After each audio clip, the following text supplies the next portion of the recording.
இந்திய தேசம் முழுவதும் ஒரு மாபெரும் கண்டன ஆர்ப்பாட்டம் நடந்து கொண்டிருக்கிறது. அதனுடைய ஒரு பகுதியாக தமிழ்நாட்டின் தலைநகரத்தில் சென்னையில் இந்த கண்டன ஆர்ப்பாட்டத்தில் கலந்து கொண்டு உங்களுடைய கண்டனங்களை பதிவு செய்து கொண்டிருக்கின்ற தேசிய நெஞ்சங்களே, நேற்றைய முதல் காங்கிரஸ் பேரியக்கத்தை சார்ந்த தலைவர்களுக்கும் தோழர்களுக்கும் ஒரு கனத்த இதயத்தோடு இங்கு நின்று கொண்டிருக்கிறோம்.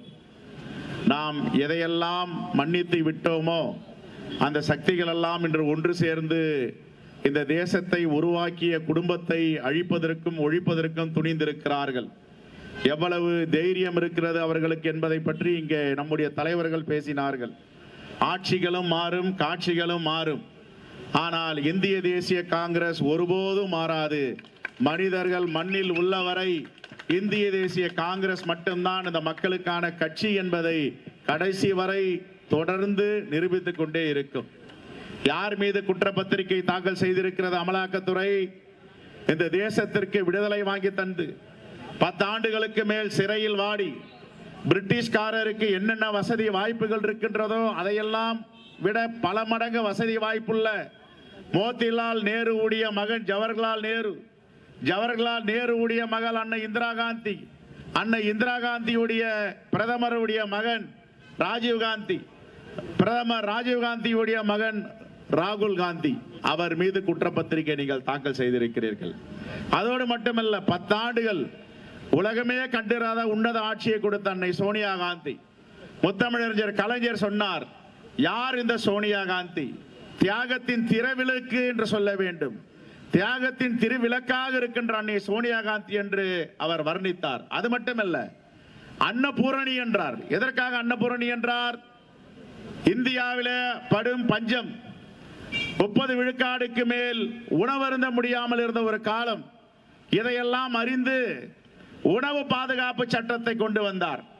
உணவு பாதுகாப்பு சட்டத்தை கொண்டவுடன் முத்தமிழறிஞர் கலைஞர் அவர்கள் முரசலியிலே எழுதுகிறார், இந்த தேசத்தின் அன்னபூரணியாக வாழ்ந்து கொண்டிருக்கிறார் அன்னை சோனியா காந்தி என்று. இதையெல்லாம் பொறுத்து கொள்ள முடியாதவர்கள் இங்கே பேசிய நம்முடைய சட்டமன்ற உறுப்பினர் 100 நாள் வேலை வாய்ப்பை பற்றி சொன்னார். இந்த 100 நாள் வேலை வாய்ப்பு யார் கொண்டு வந்தது? மகாத்மா காந்தி பெயரில் தாங்கி இருக்கின்ற மகாத்மா காந்தி ஊரக வளர்ச்சி உறுதி திட்டம் 100 நாள் வேலை வருடத்திற்கு.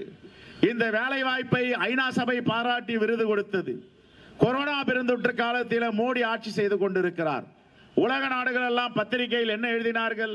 உலகத்திலே மிகப்பெரிய சாவு, மிகப்பெரிய துயரம் ஏற்பட போகுது இந்தியாவில. 100 கோடிக்கு மேல் மக்கள் தொகை உள்ள நாடு. அந்த நாட்டில் இன்னும் கொரோனா பெருந்தொற்றுக்கு மருந்து கண்டுபிடிக்கவில்லை, தடுப்பூசி கண்டுபிடிக்கப்படவில்லை. ஆகவே மிகப்பெரிய மரண துயரங்கள் ஏற்படும் என்று சொன்னார்கள். காரணம் என்ன? பசியால் பட்டினியால் வாடப் போகிறார்கள் என்று சொன்னார்கள். அதே உலக நாடு பத்திரிகை எல்லாம் 3 மாதம் பொறுத்து எழுதியது, இந்த மகாத்மா காந்தி பெயரில் தாங்கிய 100 நாள் வேலை வாய்ப்பு திட்டம் இந்தியாவை காப்பாற்றி விட்டது என்று சொன்னது. இதற்கெல்லாம் யார் காரணம்? இந்த திட்டத்தை கொண்டு வந்தது யார்? அன்னை சோனியா காந்தியுடைய காலத்தில் அவருடைய வழிகாட்டுதல் டாக்டர் மன்மோகன் சிங் ஆட்சியில் கொண்டு வரப்பட்டது. உணவு உறுதி வாய்ப்பு திட்டம் மட்டுமல்ல, கல்வி உறுதி திட்டம், கட்டாய கல்வி, எல்லோரும் கல்வி பயில வேண்டும். சுப்பன் வீட்டு குழந்தையும் குப்பன் வீட்டு குழந்தையும் குடிசையில் உள்ள குழந்தைகளுக்கும் கட்டாய கல்வி என்பதை கொண்டு வந்தார். அது மட்டும் கிடையாது, ஒரு காலத்தில் எந்த தகவலையும் அரசு அலுவலர்களில் இருந்து பெற முடியாது. தகவல் உரிமை சட்டத்தை கொண்டு வந்தவர் அன்னை சோனியா காந்தி அவர்கள். இதையெல்லாம் எதற்காக சொல்லுகிறேன் என்றால், இந்த தேசத்திற்காக ஜவஹர்லால் நேரு கொடுத்த கொடை தியாகங்கள், அவருடைய புதல்வி அன்னை இந்திரா காந்தி தன்னுயிரை இந்த தேசத்திற்காக கொடுத்தார். அவரை கொல்லப்படுவார்கள் என்று தெரியும். சீக்கியர்களை பாதுகாப்புக்காக வைத்தார்கள் என்று ஐபி சொல்லுகிறது, உளவுத்துறை சொல்லுகிறது, ஆபத்து இருக்கிறது என்று. ஒருபோதும் நான் சீக்கியர்களை வெறுக்க மாட்டேன், நம்புகிறேன். அவர்கள் படுகொலை செய்தால் என்னை சுடட்டும் என்று தைரியமாக இருந்தவர். இறப்பதற்கு ஒரு நாளுக்கு முன்பு அசாம் பொதுக்கூட்டத்தில் பேசும்பொழுது சொல்லுகிறார், என்னுடைய உயிர் எப்பொழுது வேண்டுமானாலும் போகலாம், ஆனால் என்னுடைய ஒரு துளி ரத்தங்களும் இந்த தேசத்திற்காகவும் இந்த மண்ணிற்காகவும் நாளைய இந்தியாவிற்காகவும் பயன்பெறட்டும் என்று சொன்னார். இப்படிப்பட்ட ஒரு குடும்பத்தை மோடியை சார்ந்தவர்களோ பார்த்திருக்கிறார்களா? அமலாக்கத்துறை அதிகாரிகளை நான் இதையெல்லாம் உங்களுக்காகத்தான் பேசுகிறேன். எந்த குடும்பத்தின் மீது குற்றப்பத்திரிகை தாக்கல் செய்திருக்கிறீர்களோ அந்த குடும்பம் எப்படிப்பட்ட குடும்பம் என்று சொல்லி உங்களை புரிய வைப்பதற்கு தான் இதை சொல்லுகிறோம். அது மட்டும் கிடையாது. தலைவர் ராஜீவ்காந்தி அவர்கள் உலக நாடுகளிலே மிகப்பெரிய யுத்தம், 3ஆம் உலகப் போர் வரப்போகிறது என்று பரபரப்பாக பேசப்பட்டது. ஆனால் அமெரிக்காவுக்கு எதிராக தலைவர் ராஜீவ்காந்தி அவர்கள் ஒருபோதும் இந்தியாவில் எண்ணெய் நிரப்புவதற்கு விமானங்களை இங்கு அனுமதிக்க கூடாது என்று உலகம் முழுவதும் சுற்றுப்பயணம் செய்து மிகப்பெரிய தாக்கத்தை ஏற்படுத்தினார். ஆகையால் சர்வதேச முடிவால் தலைவர் ராஜீவ்காந்தி அவர்களை கொல்லப்பட்டார்கள். இப்படிப்பட்ட தியாகம் செய்த குடும்பம், அந்த குடும்பத்தின் மீது நீங்கள் குற்றப்பத்திரிகை தாக்கல் செய்திருக்கிறீர்களா? இந்த குற்றப்பத்திரிகை தாக்கல் செய்தவுடன் உங்களுக்காக நடுங்கி பயந்து நாங்கள் எல்லாம் பொது வாழ்க்கை விட்டு ஓடி போகும் என்று நினைக்கிறீர்களா? ஒருபோதும் நீங்கள் காணும் கனவு நிறைவேறாது. இந்த தேசத்திற்காக தன்னை அர்ப்பணித்துக் கொண்டிருக்கின்ற குடும்பம், இந்த தேச விடுதலைக்காக தன் குடும்பத்தையே சொத்தையே இழந்த குடும்பம். அண்ணன் திருச்சி வேலுசாமி சொன்னார் ஆனந்த பவனம். அப்படி எத்தனை ஆனந்த பவனங்கள் இந்தியாவில் சொத்துக்களாக இருக்கின்றன. அந்த சொத்துக்களை எல்லாம் இந்த தேசத்திற்காக கொடுத்தது யார்? எந்த பிரதமராவது எந்த தலைவராவது தன்னுடைய சொத்துக்களை இந்த தேசத்திற்காக கொடையாக கொடுத்தவர்கள் இருப்பார்களா? எப்படிப்பட்ட குடும்பம்? இங்கே ரொம்ப தெளிவாக பேசினார் திருச்சி வேலுசாமி அண்ணன் அவர்கள். அவர் லண்டனிலே பல்கலைக்கழகத்தில் படிக்கும் பொழுது 6 நுழைவாயில்கள் இருக்குமா, 6 கேட், எக்ஸிட் கேட். அங்கே தன்னுடைய மகன் ஜவஹர்லால் நேரு ஒரு நுழைவாயில் வந்து காத்திருக்க கூடாது என்பதற்காக 6 நுழைவாயிலும் கேட்டிலும் அங்கே ரோல்ஸ் ராய்ஸ் கார் நின்று கொண்டிருக்குமாம். இப்பெல்லாம் ரோல்ஸ் ராய்ஸ் கார் யாருன்னா ஓட்டினாங்கன்னா சொல்றாங்க, இவன் இந்தியாவின் மிகப்பெரிய தொழிலதிபர், அம்பானி ஓட்டுகிறார், அதானி ஓட்டுகிறார் என்று. ஆனால் கொஞ்சம் சிந்தித்து பாருங்கள், 100 ஆண்டுகளுக்கு முன்பு ரோல்ஸ் ராய்ஸ் காரில் சென்ற தலைவர் எங்களுடைய தலைவர் இல்லையா?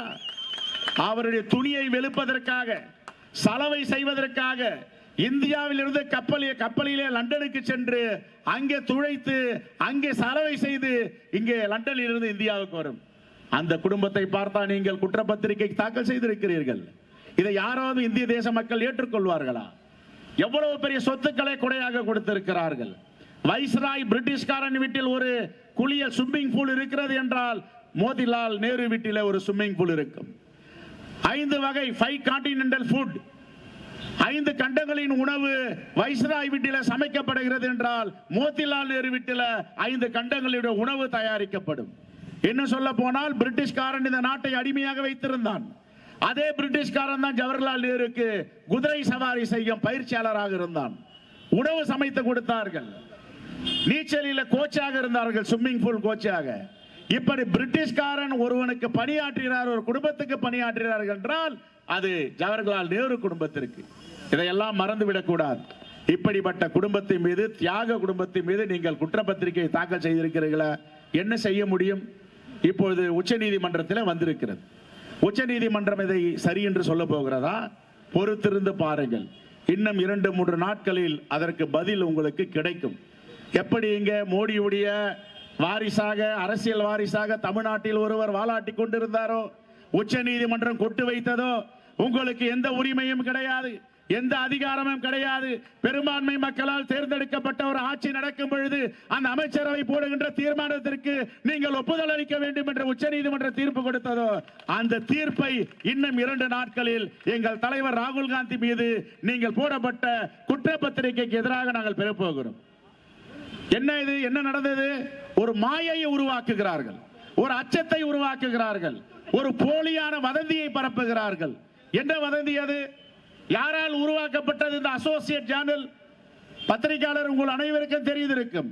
அசோசியேட் ஜேர்னல் என்று 1937ஆம் ஆண்டு ஜவஹர்லால் நேரு அவருடன் சேர்ந்த சுதந்திர போராட்ட தியாகிகள் அனைவரும் சேர்ந்து உருவாக்குகிறார்கள். யாருடைய சொத்து இது? எங்களுடைய சொத்து, காங்கிரஸ் குடும்பத்தின் சொத்து. அனைவரும் சேர்ந்து அசோசியேட் ஜேர்னல் உருவாக்குகிறார்கள். அதிலிருந்து தான் ஆங்கிலத்தில் நேஷனல் ஹெரால்ட் என்ற ஒரு பத்திரிகை, இந்தியில நவ சக்தி என்ற ஒரு பத்திரிகை, உருதுல கோமி சிவாஸ் என்ற பத்திரிகை, 3 பத்திரிகை வெளிவருகிறது. பத்திரிகை வெளிவருகிறது. ஒரு காலத்தில் பணம் இல்லை, நட்டம் ஏற்படுகிறது, விட்டு விடுகிறார்கள். அதற்கு பிறகு கட்சி அதற்கு உதவி செய்கிறது. யங் இந்தியா என்ற ஒரு அமைப்பை 2014ஆம் ஆண்டு ஏற்படுத்தப்படுகிறது. அந்த யங் இந்தியால எங்களுடைய குடும்பம் காங்கிரஸ் குடும்பத்தை சேர்ந்த எங்க தலைவர்கள் பங்குதாரர்களாக இருக்கிறார்கள். என்ன தவறு இருக்கிறது? இந்த அமைப்பு என்பது லாபம் ஈட்டும் அமைப்பு இல்லை, லாபம் ஈட்டுவதற்கு வாய்ப்பில்லை. இது ட்ரஸ்ட் ஆக்ட், சொத்துக்கள் பரிமாற்றம் செய்யவில்லை, ஒரு சொத்துக்களை கூட விற்கவில்லை. சொத்துக்கள் உருவாக்கப்பட்டு இருக்கிறது. யாருடைய சொத்து? எங்கள் காங்கிரஸ் குடும்பத்தின் சொத்து. இது தவறா? இதற்காக நீங்கள் ஏற்கனவே 2-3 முறை அமலாக்கத்துறைக்கு வர வைத்து அலக்கழிக்கப்பட்டு இப்பொழுது குற்றப்பத்திரிகை தாக்கல் செய்திருக்கிறீர்களா? இதை எதற்காக செய்தீர்கள்? விளம்பரம் தேடுவதற்கும் பழியை போடுவதற்கும் காங்கிரஸ் பேரியக்கத்தில் குழப்பத்தை ஏற்படுவதற்கும் செய்திருக்கிறீர்கள். உச்ச நீதிமன்றத்தில் இந்த வழக்கை தூள் தூளாக்குவார்கள் எங்களுடைய வழக்கறிஞர்கள் என்பதை நீங்கள் மறந்துவிடக் கூடாது. யார் மீது வழக்கு தொடர்வது? யார் மீது குற்றப்பத்திரிகை தாக்கல் செய்வது? இந்த தேசத்து மக்கள் இதையெல்லாம் நம்ப போகிறார்களா? அமலாக்கத்துறை ஒன்று மட்டும் நீங்கள் புரிந்து கொள்ள வேண்டும். 24 தொகுதிகள் மட்டும்தான் வித்தியாசம் எங்களுக்கும் அவர்களுக்கும். 24 தொகுதிகளை நாங்கள் வெற்றி பெற்றிருந்தால் ஆட்சி யாருடைய ஆட்சி? எங்களுடைய ஆட்சி. யார் மேல் குற்றப்பத்திரிகை தாக்கல் செய்திருக்கிறார்கள்? தலைவர் ராகுல் காந்தி பிரதமராக அமர்ந்திருப்பார். ஆனால் ஒருபோதும் அதிகாரிகளை எங்கள் தலைவர் பழி வாங்க மாட்டார். ஏனென்றால் அவர் ஜனநாயகத்தில் பிறந்து ஜனநாயகத்தில் வாழ்ந்து ஜனநாயகத்தில் வளர்ந்து கொண்டிருக்கிறார்.